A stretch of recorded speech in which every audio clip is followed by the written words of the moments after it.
Okay, welcome back. And we're going to get through probably 3 chapters or so because the chapters are pretty short. But I want to go back to something that he said when he was talking to Stradlater about the essay. And, he says to him, it's supposed to be descriptive, so just make it descriptive as hell. And it can't look too good, so maybe put some of the commas in the wrong place so they know it's from me. And here's what he says. He said, I wanted you to think the only reason he was lousy at writing compositions was because he put all the commas in the wrong place. And I think this is kind of an inside English joke about, when you get an English degree, and people immediately start getting nervous about grammar or just technical things. And I've never been a technical person personally. You probably see that by now. And I can't spell and never have been able to. But if you think about what all has gone on in the conversation that I'm kind of having with you, this is not just, oh, did you put the commas in the right place? This is about ideas. It's psychological, and it's philosophical. And sometimes, you're making analysis about history. And all of that is revealed in studying the story. So this is I think that a lot of people don't really understand what they're supposed to be doing in their English class because, I won't go off on all that, but from what I hear from students, they don't have a whole lot of discussion about the novel. And I would just think, well, then what's the point? Really, what's the point? I mean, we're not reading this or making you read this just because we love to read it. It's because it opens the door to many other discussions. And I've been a part of a book club for some time, and I'm the only English teacher there, but I'm there with a lot of different educated women. And it's okay to pick whatever book they want to pick. That's fine. But I always notice that if we don't pick something that's kind of like a classic, we have nothing to say about it, nothing to analyze. It's just sitting there just kind of talking about plot. And that's what I'm saying when I'm saying that I'm not a fan of just choice novels and reading whatever you're interested in just so that you enjoy it. Because you can enjoy that at home when education is about opening your mind to other ideas and thinking and being a critical thinker. And so as we look at that critically, this is, of course, the response Stradlater has about the essay when he's upset that he wrote about a baseball glove is also kind of, I think, really demonstrating education here. He says, you don't do a damn thing the way you're supposed to. And he says, this is why you're getting kicked out. Look at what you do. You wrote about your brother based on this myth.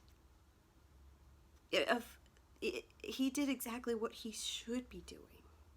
What's the point of writing a descriptive essay, about something personal if it doesn't reveal an inner struggle or story and something doesn't come out of it?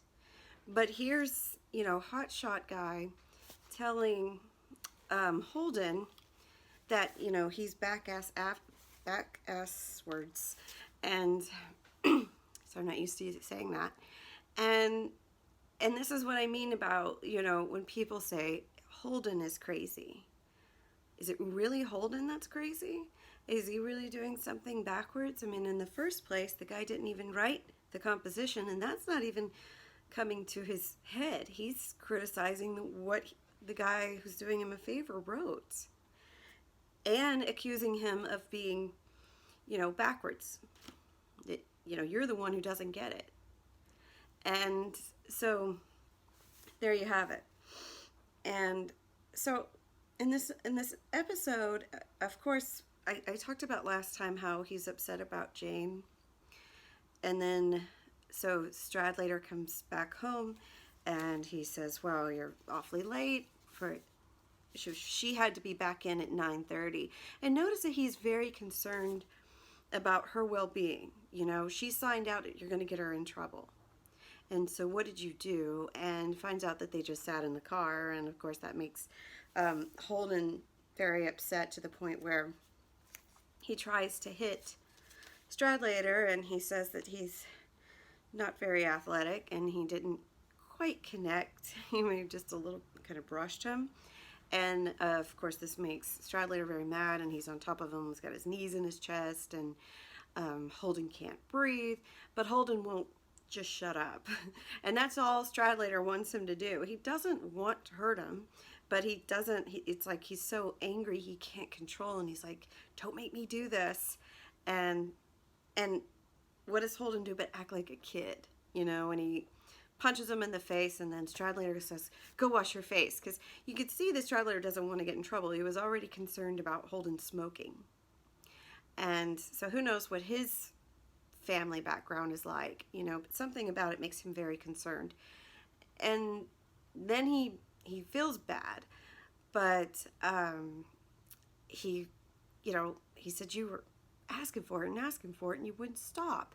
And Holden is like a kid, you know, and he responds with something like, you go wash your moron face. And so here he is, just, he's trapped from, you know, boyhood to manhood in all of this. And if you were writing about it in terms of a coming of age story, which you could do with the right question with a Q3, is how is this a coming of age story? What is he resisting? Why is he resisting adulthood? What happens to adults? And then what is it about wanting to keep this part of him from disappearing, from the child in him, from actually, you know, just disappearing? And, you know, you also get to see that this is where he brings up his brother, Ali. And his younger brother died, I think he was 13, of leukemia.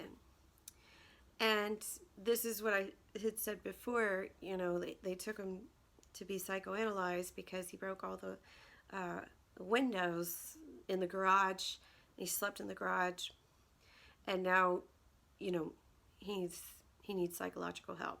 And he may need psychological help. But what he really needs through all of this is to have somebody listen to him.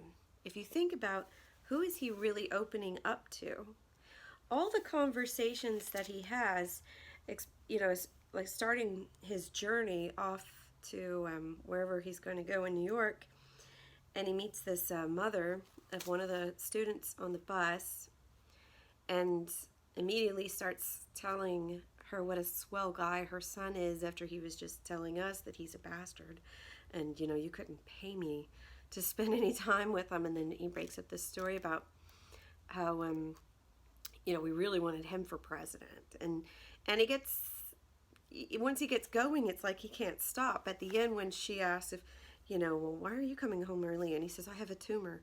And and it's just, and he knows this is silly, but he can't have a real conversation with anybody. But you also notice that when he tells us, the reader, about Ali, he says, you would have liked him. And I think that's kind of the therapeutic point of this, getting this out. And we have to be kind of patient with Holden and forgiving of Holden. I think that's the way that Salinger would have intended it. And yet, you know, he's asking this mother if she wants to smoke. He smokes with her. And then he asks, do you want to go out for a cocktail? And of course, you know, if it were me and I'm looking at this guy, you know, you wouldn't want to embarrass him, but like, you're not even old enough. Are you kidding me? But she politely declines. As soon as he gets into a cab, he asks the cab driver if he wants to go have a drink. As soon as he gets out of the car, he goes to the phone booth to make a phone call because he wants to talk to somebody. He almost calls Stradlater when he gets to the hotel. He says, oh, maybe I should tell him to come here. You know what I mean? So he's constantly looking for somebody to be with. Even Stradlater is a secret slob. He's got a, he shaves twice but his razor is rusty. Looking at the woman in the train, what does she do? She leaves her bag in the aisle, and of course he thinks this is kind of endearing for a woman. He says, women kill me, and they leave this big bag and don't think anything of it. You notice these little bitty things. Aoki picks up something personal. First of all, picking up your personal stuff. I had students that used to do that. They come in and it would be something another student gave me, and it would be very valuable to me, and they'd be tossing it, and it's like, can you have that back, please? But anyway, so that's just that had to be something that he picked up from. There's got to be a guy somewhere who's probably now dead that was really annoying at Valley Forge when he went there. But just little things like he picked up his knee brace, and Holden says, he'd pick up your jock strap. If you left that out, this is the kind of guy this is. But he takes it off the dresser and he throws it on the bed. And he said, this is the kind of guy, takes it from one place, but then he just tosses it over here. I think this is kind of Salinger's military background coming out of being able to have the discipline and the respect. It seems like nothing is sacred, and people just don't care, or they're not respectful, they're not considerate of others, and just the things that they do, and the material things that I think that kind of drive him nuts. I brought it up before about the Way of the Pilgrim. I really was not surprised to see that while he is feeling very dejected after Stradlater nearly knocks him out, he asked, what do you have to do to get into a monastery?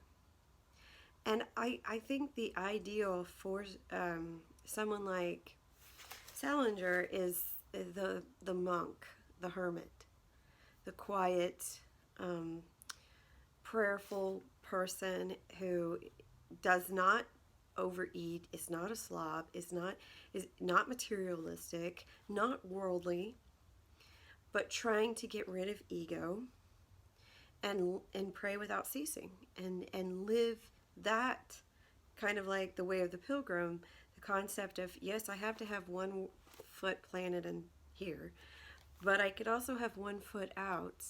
I don't have to completely be consumed here. Wordsworth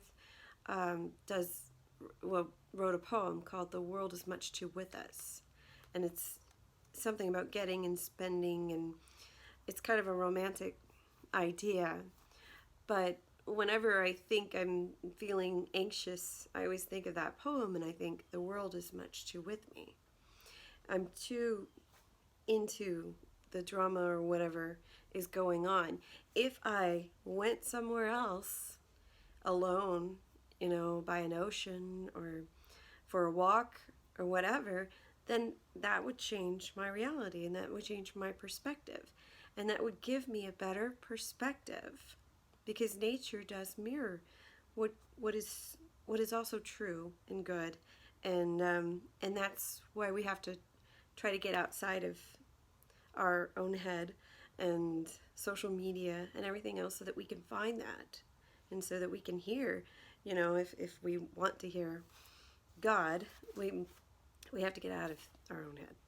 And so anyways, there's that I thought about, and the reason why, and the other reason why I point this out is because I'm trying to help you see that you can take little details, or what you're asked to do really is to take those kind of details, that list that I just thought about, those little details of the messiness, and turn it into an analysis.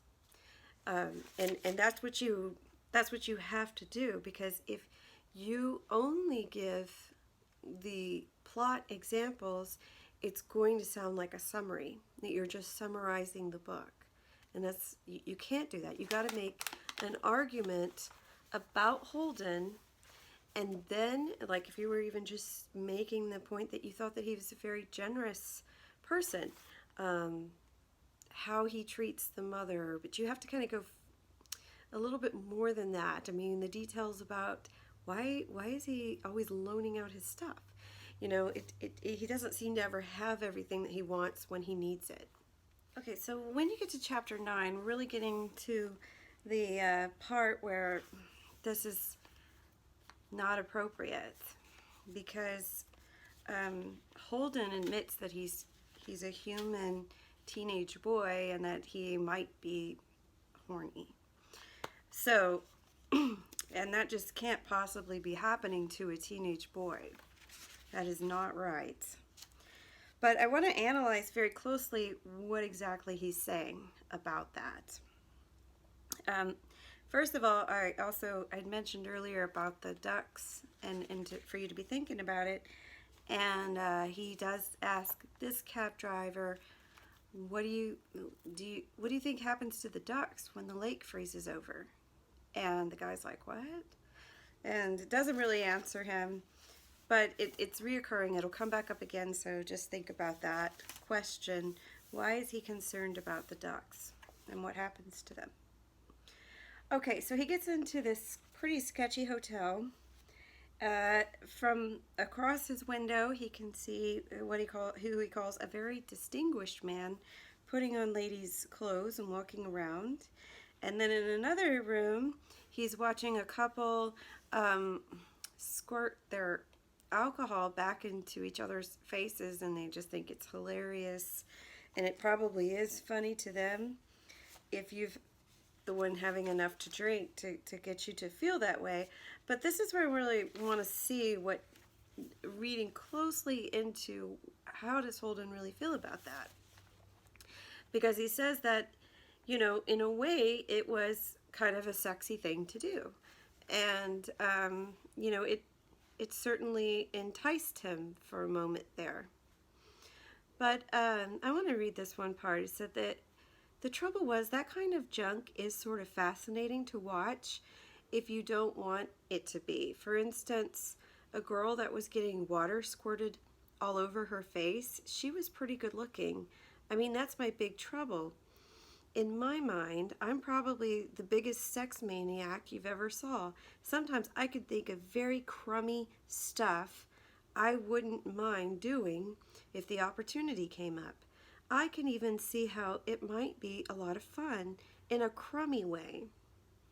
And if you were both sort of drunk and all, and get a girl and squirt water or something all over each other's face, the thing is, though, I don't like the idea. It stinks if you analyze it. I think if you don't really like a girl, you shouldn't horse around with her at all. And if you do like her, then you're supposed to like her face. And if you like her face, you ought to be careful about doing crummy stuff to it, like squirting water all over it. It's really too bad that so much crummy stuff is a lot of fun sometimes. Girls aren't too much help either.